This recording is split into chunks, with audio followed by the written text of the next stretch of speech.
Hello, I'm Rex and my co-host. I'm Kent.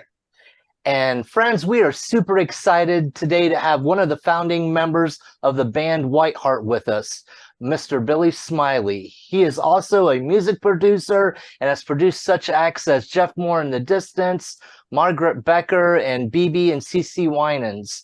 He has teamed up with Petra vocalist John Schlitt to form a new band called the Union of Sinners and Saints. Welcome with me, Mr. Billy Smiley. Welcome, Billy. Hey, guys. It's an honor. Oh, it's great talking with you guys. Yes, Billy. So let's just jump into the Union of Sinners and Saints. In 2016, you team up with John Schlitt. Can you tell us the history of that? How did that all happen? Sure.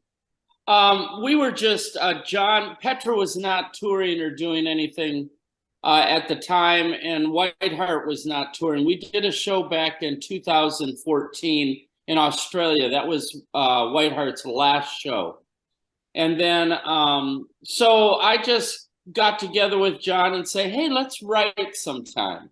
And of course, in Nashville, that's kind of like, oh, let's catch up for dinner and never do. You know, it's like a normal kind of thing. But I actually reached out to him. He came over and we wrote a song on the first album and we really enjoyed it. So we just started writing. And we didn't really have a game plan, except it was fun. He never wrote on the Petra albums. You know, Bob did most of the writing. So it was a chance, I think, creatively for him to do that and for me to kind of work with him vocally in a way that I kind of liked doing when I would work on Whiteheart albums. So it was really fun. Then we started bringing in guys, and I said, you know, I had brought in Michael W., Dan Huff, one of the early Whiteheart members, Brian Wooten, one of the members. So it was a hodgepodge at the beginning of bringing in people just to kind of jam on songs. We didn't really have a game plan. But then I asked Anthony and John Knox, for Whiteheart guys, if they wanted to come out and if we did some shows to play. And they said yes. So we had 3 Whiteheart guys against 1 Petra guy. And then I brought in Jason Fowler, who was an artist that I had produced. And he's a great guitar player, has a good edge, great heart, has a great story of coming out of alcoholism and his life being destroyed. And then Jonathan Crone, who's another guitar. I love guitars, of course, so I got 2 of the best because I always keep my ear out. Mm-hmm. And so that's what started with the Union. So we've done 2 records. We just did a new one last fall. And it's really an exciting, for us, it was really kind of a come to Jesus moment, both musically and creatively, to just show that we still have something to say. We're excited about what we have to say, and we're excited musically about what we're still doing about bringing rock and roll still out to the kingdom. Well, my friend, I can testify as a soldier of the crown.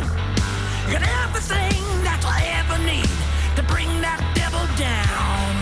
The enemy has mastered lies. He does it very well. But in the end, I've read the book. It takes him straight to hell. I love the name of the band, Billy. Can you tell me how that came about or whose idea was that for the name? Well, it was probably mine, but John doesn't like long names, so of course he boo-poos everything. So I just said, well, you're being the sinner in this. So no, it was neither of us. It's just the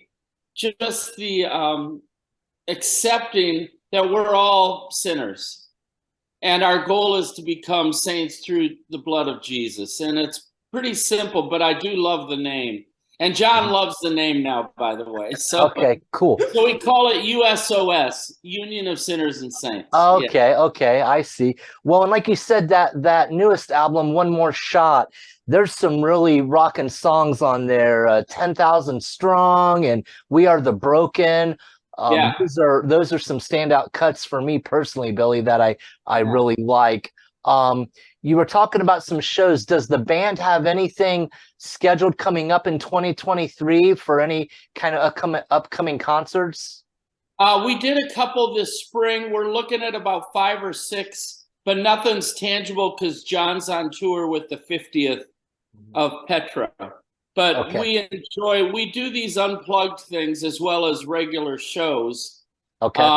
We love the unplugged thing because it's simple. It's just Jason, John, and I going out. Okay. And it's we actually tell a lot of stories of the history of songwriting of both bands, Petra and Whiteheart. And we jab at each other because we were competitors, but we all supported each other back in the day. So it's a really dynamic, great evening. And we do about 7 or 8 Whiteheart songs, 7 or 8 Petra songs, and Union songs. So it's a packed evening. We can go 2 hours easy. Awesome. If you come around to Ohio, I'd like to check out a concert. That would be great, Billy. And I know you just released an album early this year. Are there any plans for any more recording or anything that you are aware of? Not at this time. We just kind of go with the way of the wind of how we're feeling, if we're ready to do it, because we spent 2 years doing that, putting that album together and all of that. So it was... we really are happy about it. We'd love the world. In today's world, it's harder for the older guys to get noticed and to get, but we like to stay on the cutting edge musically, so it doesn't sound like old guys kind of going, oh man, some of the mainstream artists, you question why they would even do a record. Well, we just pretty much keep the edge going like we always have. John's singing better when you hear it than ever. We won't let it take us all down. You can't stop us standing our ground. We won't lose the truth that we found. As the iron curtain fell, don't bring back Babylon. Don't hide your faith, take your place. 2,000 strong. You mentioned, you guys doing Petra and Whiteheart classics and all, and then of course Union of Sinners and Saints material. One of the songs that I had taken note of that y'all did is a cover song, I Still Believe. And I'm a fan of Michael Bean in The Call. I was just wondering if what made you guys gravitate to that song, if you knew Michael Bean, if you were a fan of The Call, or... I didn't know him or anything, but really it was Russ's version of it. Sure. That really had always caught John's attention and mine. But I liked the song and I wanted to take it. I have some gospel singers, and so we use them as part of our kind of soul rock, if you want to call it. And so we put a different spin on it, because if we don't put our own spin on it, then we're wasting time. But we all love the song, so that's why we did it. And y'all did a great job with that. And Billy, I'd like to backtrack for just a minute. Just, looking at your history, I'd like to ask, I noticed that, you, a lot of times you're holding a Rickenbacker in your hands. And so I'm wondering what you like out of a Rick. And I'd like to ask about your musical start and your influences. Yeah, I wish I had that Rick. I sold it about 10 years ago, and I really regret it. It's one of those that for some stupid reason, you sell it when you didn't have to, and I should have never, but it's gone, and I'll probably get another one. I just love the sound of those early 60s groups and the 70s. And I buy a lot of Silvertone guitars, which is another kind of brand. And I use those a lot. But I just like vintage stuff and how I write and how I produce. And I love guitar sounds, like I had said. So having 3 guitarists to play with and bringing their personalities into the songs is always a great thing. What was the other question you had said?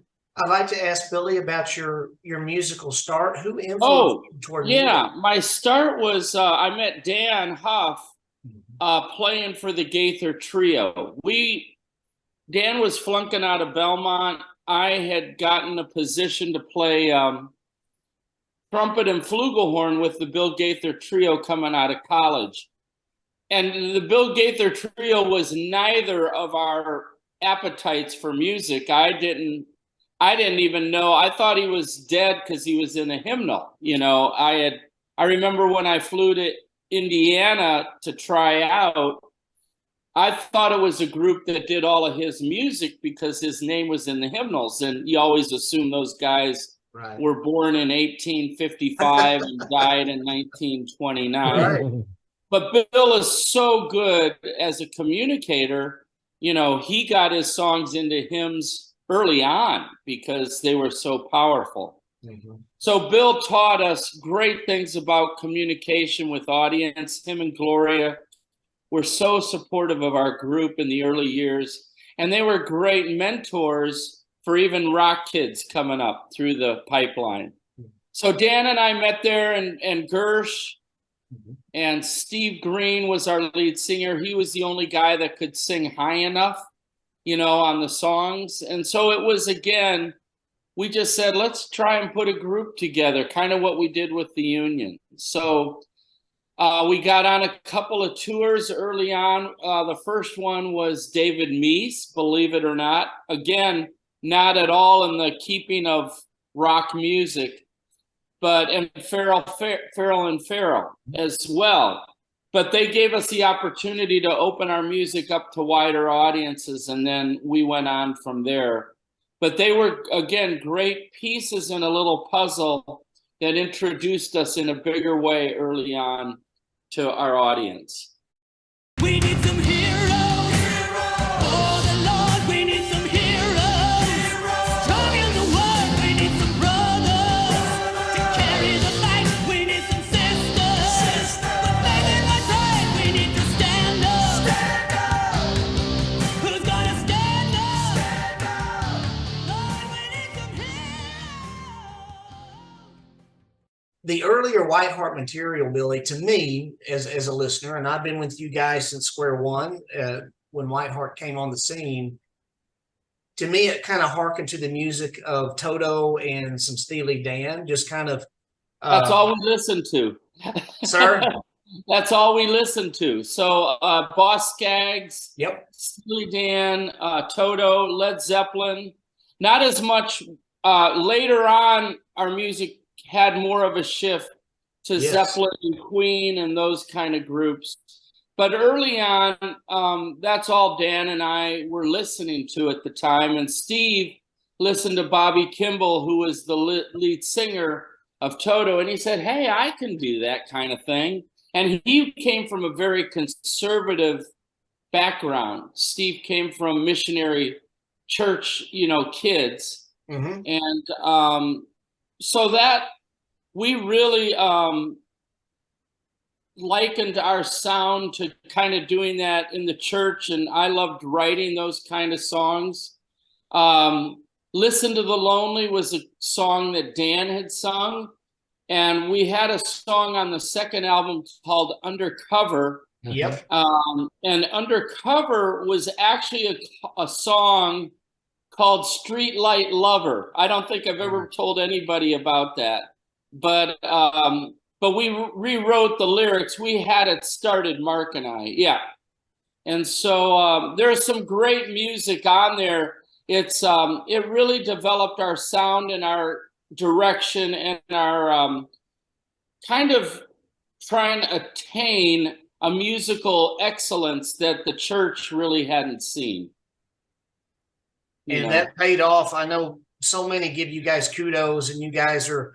We'll get into all of that here in a little bit. Rex, I'll turn it back over to you. But Billy, you're Whiteheart's one of the most beloved bands in the history of Christian rock. And I've always, and maybe I'm mistaken, but to me, I've always viewed Whiteheart as part of the big three of what we call Christian rock. There was Petra growing up, DeGarmo and Key, and Whiteheart. And I'm not necessarily putting those in an order, but to me, those bands were the big three of Christian rock, and the music still stands strong. Yeah. I really didn't hear much about DeGarmo and Key because they were from Memphis, and Memphis always gets kind of the shaft in terms of recognizing great music and stuff. Right. I was friends with both Dana and Eddie early on and became fans of theirs. And of course, Petra, we just gave a hard time because they did all the church buses. We were always wondering, man, we didn't really hit that market. We didn't target that. We wanted the unbelievers that had never set foot in churches. And we just hoped the music would do that. And so each of us had dynamically a different approach. And that's why I think we remained kind of competitive friends throughout all of our careers. I look at Petra's work. I did write one song with Bob Hartman. It was on, it's the big album with the sword on it. I can't remember. Hit You Where You Live. On Fire? Yeah, Hit You Where You Live. That's a great song. Yeah. Mm-hmm, mm-hmm. But again, we were all, because we played festivals, Petra would play Friday, Whiteheart would play Saturday, DeGarmo and Key would play Thursday or whatever. So we never really got to know each other much as friends and personalities. But it was a great time, you know, in the rock world for the 80s and the 90s. Mm-hmm. Yes, sir. So growing up, Billy, I'm assuming that music was a big part of your childhood then. Yeah. Okay. My mom was a pianist, and she took dragged us three kids around singing. So that's why I sing harmonies. I had no interest in singing lead. I loved Crosby, Stills, Nash. Oh, yeah. I loved America. I loved all the groups that had three-part harmonies because harmonies had always come to me. Even with the artists I work with today, I'm singing a lot of harmonies. You'll hear the high, you know, Unchained kind of harmonies in a Whiteheart song.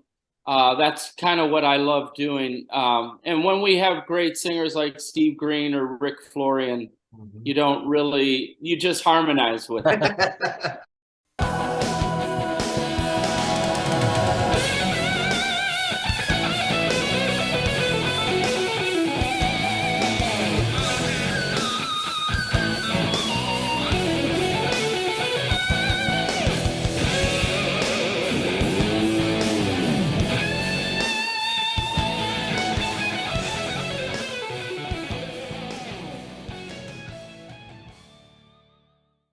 Well, and you said that your mom sort of drug you to church or whatever, but could you tell us how your journey to Christ happened then, if you don't mind, Billy? No, I was just at our church camp. I grew up in Michigan, and we have an old, and it's still going today, believe it or not. It's probably a secret. It's a campground like the old Billy Sunday, Billy Graham, it's the old wood tabernacles, and it seats about 3,500 people, quite a few. And it's up in Michigan in the Thumb area, right there, Brown City. And so every summer as a little kid, we'd go to church camp, and that's where I accepted Christ at about 12. Okay.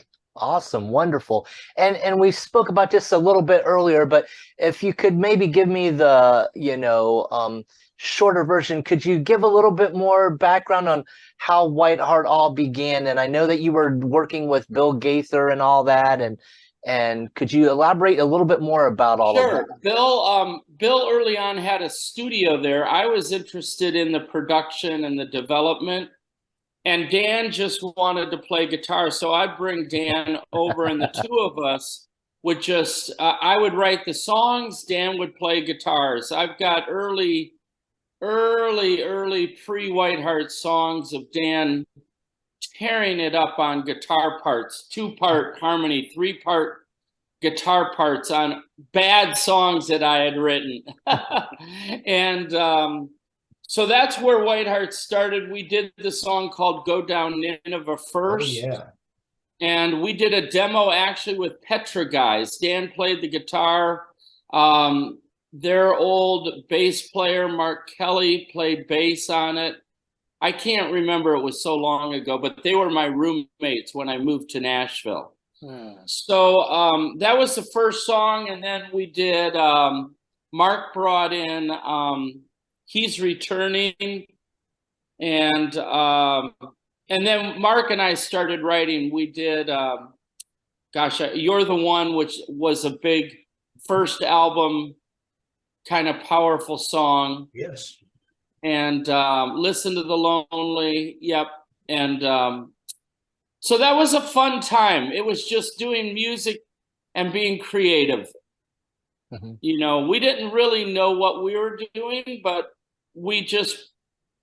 Dan had grown up in a musical family too. Mhm. So it started with the two of us, and then we added on. Steve had said, hey, I can sing the high parts. And Gersh had said after that, hey, I write, so I like what you guys are doing. So he came on board. And then Dan said, I have my younger brother who plays drums. And Gary Lund was a bass player that was with the Gaithers as well from Nashville. So that's how they all came together at the beginning. Ken, did you have a question there when Billy was talking? I did. So, Billy, I'm that guy. You're talking about being, Mark Kelly. I mean, that was the version of Petra with Mark in it that I cut my teeth on. And I find that amazing, the history there, that you guys were roommates and stuff. And yeah, he was moving out and I was moving in, and John Schlitt was the keyboard. Yeah. John Milo Slick. Yeah, he was a strange character. So that's the version of Petra when I received the Lord. Sure. And, went transition from Kiss into Petra as a very young Christian. But Billy, these early Whiteheart demos that you speak of, is there any way, and recognizing that they're demos, but is there any way that you could make those available to the public in some kind of a... I don't know. Some of them aren't Whiteheart songs. So I mean, I haven't had the time to even go back, and I kept everything. So I doubt it. Okay. All right. We are the broken, we are the chosen, forgiven and chosen. We wear the armor of God. We wear the armor of God. Standing together, truth is our banner. Carry the banner. We are the chosen. Back to the name Whiteheart, how did that come about, and what does that mean, and who came up with that name, Billy? Steve Green did. Okay. Yeah, Steve said we had saw Joan Jett and the Blackhearts, and he had said, why does anybody want a Blackheart? Let's try and go for a Whiteheart. So it was the best name we could come up with at the time. Well, Because we had a lot of names. Okay. Well, I really like the name. I mean, that did stick very well. That was a good Maybe idea it's a from good Steve. Choice. Yeah. Yeah. So then, we've got the first album in 82, and then in 84, you released Vital Signs, which every one of these first three albums, we see a progression musically where I feel it gets a little bit more rocking with each album. Was that intentional, Billy? Not really. It was just doing the music we were writing. Hotline was interesting because Dan had left. Okay. Dan just didn't like touring. He didn't like the road. And so he said, hey, get a buddy of yours, Gordon Kennedy. But Gordon only played on one of those songs because at the time when we were writing it, Gordon wasn't part of the group yet. So I had actually grabbed a buddy of mine who played lead guitar in Restless Heart, a country group. Mm-hmm. So he's playing most of the guitars on that record. Okay. So it's not as, some of it's rocking, but it's different. Mm-hmm. Hotline was kind of a approach from between Vital Signs 2, when we did Don't Wait for the Movie, it had some really good songs like Jerusalem. Gordon came on, and Jerusalem on the Hotline album was a song that Eddie and Dana wrote. And it was a great song. And I went to Eddie and I said, why are you guys not cutting this? And we all had the same publisher, so they let us use it. We rewrote a little of it, Mark and I, but it became a #1 song for us, and it was a big song. And then Hotline, of course, we brought the gurney out for Vital Signs, and would start the show with a phone booth kind of thing that we put together. We love the theater rock of, some of the British bands that would do art visually and stuff at the time. Well, I know as a 17-year-old, when Hotline came out, one of my favorite songs, and it's really rocking, is Heroes.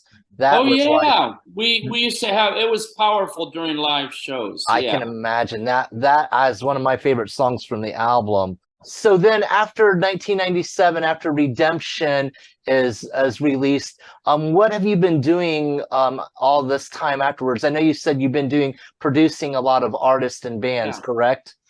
Yeah, my passion is always helping other artists find who they are, what they're doing. I live in Arizona, but my studio's in Nashville still. So I work out of a place called Sound Kitchen. And I say this to all of your people, if it doesn't matter what age you are, today the world is wide open with music. And I love to help a person find their art. I just helped a lady who's 65 who had never done music when she was growing up and always meant to. And it was great to kind of help her find her place in the world. And she actually passed this year, so it was sad, but we did 3 years of music that will live forever for her.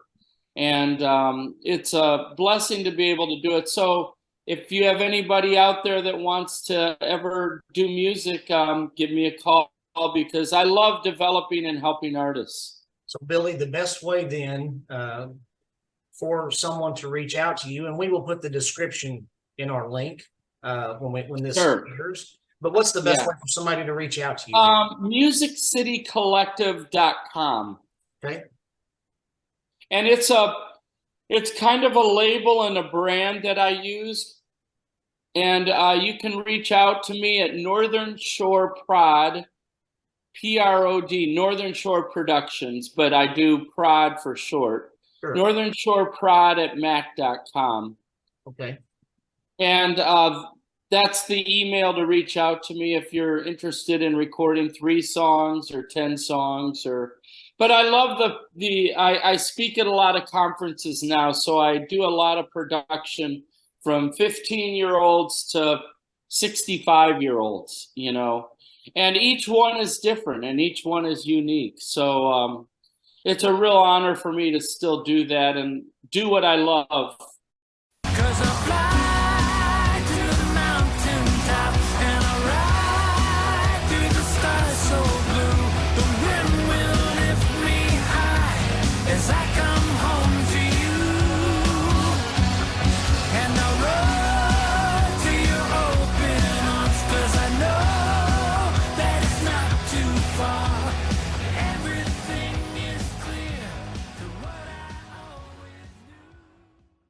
What words of wisdom or what message would you like to say to all of your friends and fans over the years?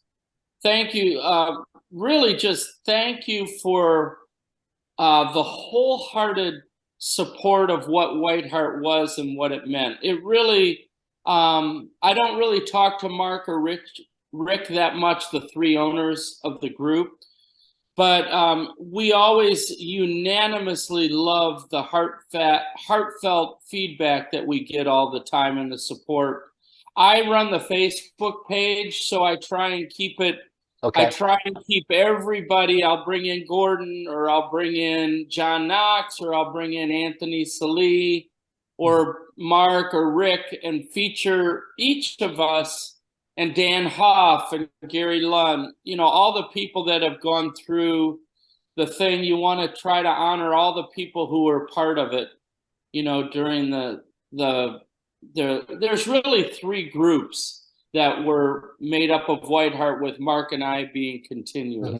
We always close with something called Message from Home. It's a scripture, and the scripture that I've picked out, it's personal to me because the very first song that I ever heard from Whiteheart is the first song on Vital Signs, which is Singing to the Lamb. And the scripture I picked is Psalms chapter 7, verse 17, which says, I will give thanks to the Lord because of his righteousness. I will sing the praises of the name of the Lord Most High.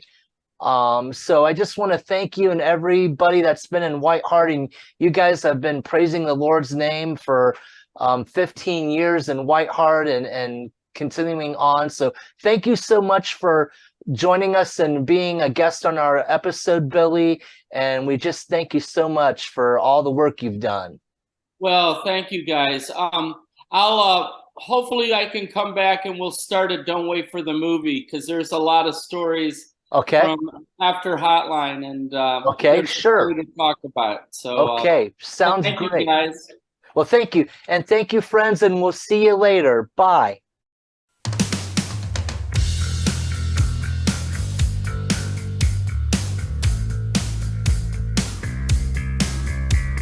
One